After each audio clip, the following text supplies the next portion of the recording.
Over the years, technology has revolutionized our world and daily lives. Additionally, technology for seniors has created amazing tools and resources, putting useful information at our fingertips.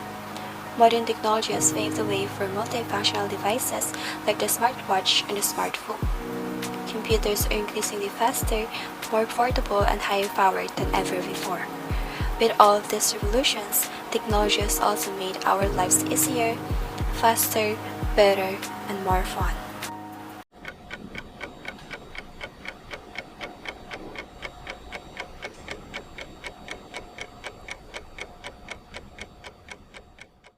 How technology affects our daily lives. Actually, so many Mr. Biloso. The huge impact of technology in us, especially in communication, because we know that due to new equipment or inventions, our communication is made easier whether near or far. Thank you. Okay. Second question, Sir Sanchez. How can you spend a day without technology? If we base on the past that there was no technology and people were not trained before, or there was no technology at all before, people were able to do many activities such as farming, bonding with their family and children or more. They have a long time with their families compared to now that they have technology like cell phones, TV, and other things. They can have fun instead of bonding with family or friends. Okay, last question. How to communicate people previously without technology? Based on my research and what I found out from my grandmothers, communication used to be very slow and very long because their communication used to take a few days or months before receiving the message. You sent another long day before you can accept his reply. Because they used to go through the letter, their way of communicating, so it takes a long time before they receive the message and receive the reply. If you don't mind, Sir Sanchez, be adding some questions for you. It's okay, Sir Veloso. I don't have any other way to go other than this. Okay, this is the further question.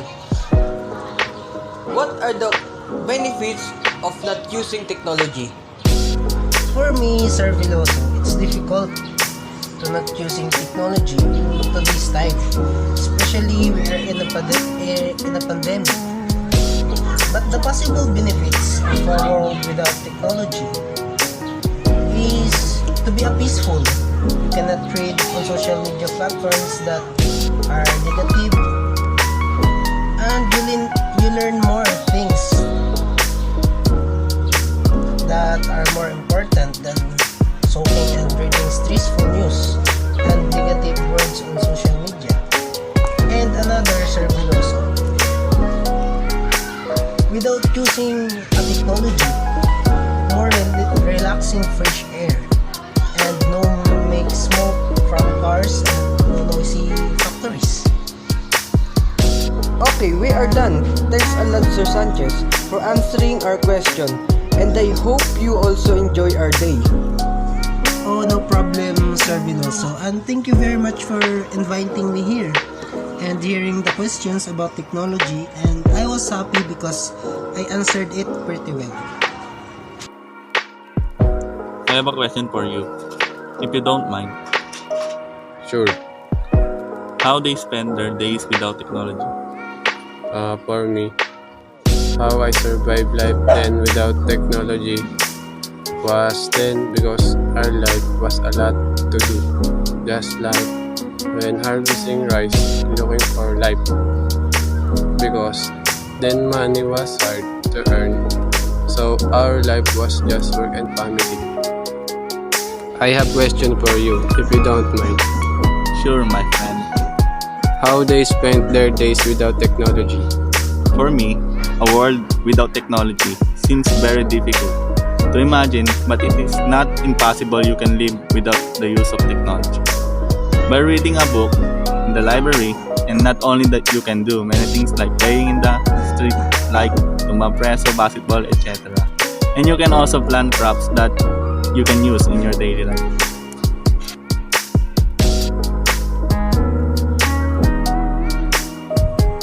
How can you spend a day without technology?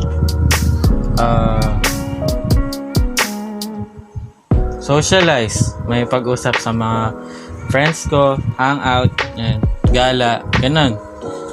Di naman palaging hawak cellphone ko. How has technology changed your life? Ginagawa niyang mas madali ang buhay ko. Like,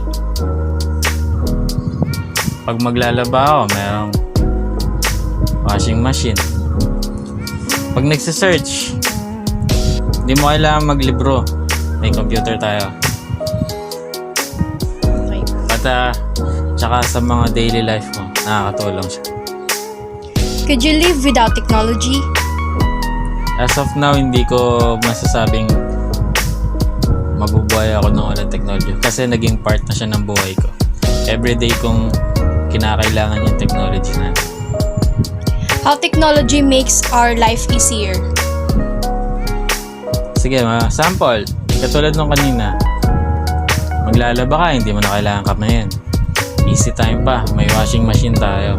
Tapos sa communication, may media, TV, computer, yan. Tapos cellphone, contact sa malayo nating pamilya, friends, nandyan yan. Kailangan talaga natin yan ngayon. What do you think of when you hear the word technology? Para sa akin, to make it easier yung way of life mo. Kasi dati, kailangan mo pa magsibak ng kahoy para lang magkaapoy ka makapagluto. Ngayon hindi. Tapos kung kukuha ka na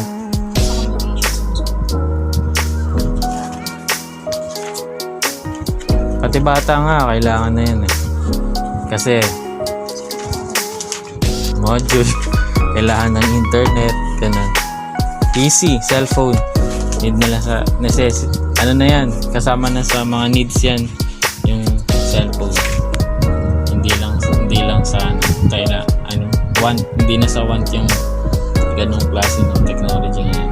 Kaya masabi ko na mas easier yung way of life mo kapag depende ka sa technology.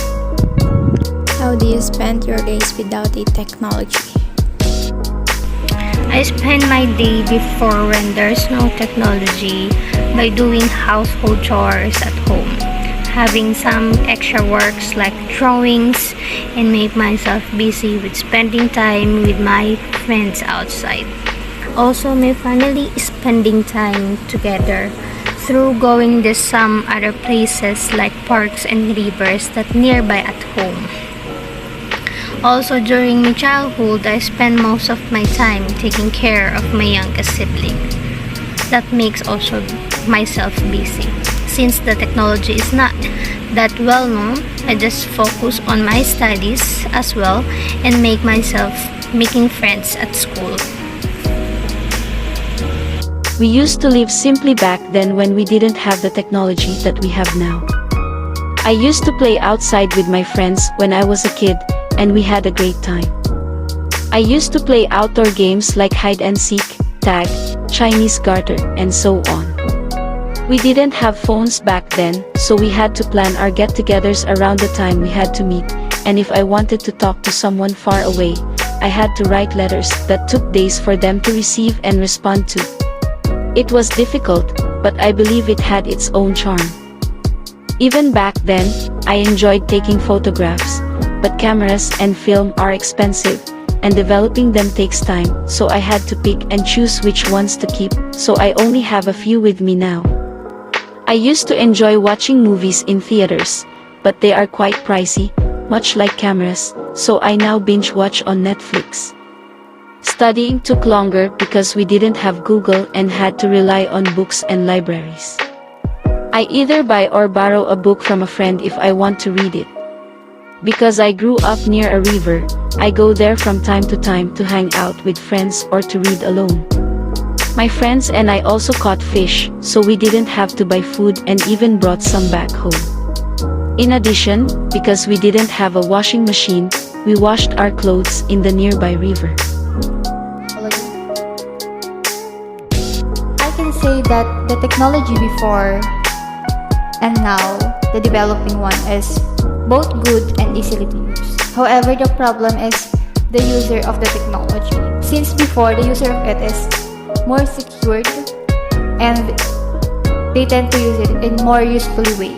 But now, the user of the new developing technology are tend to use it to taking advantage of technology and use it for personal benefits.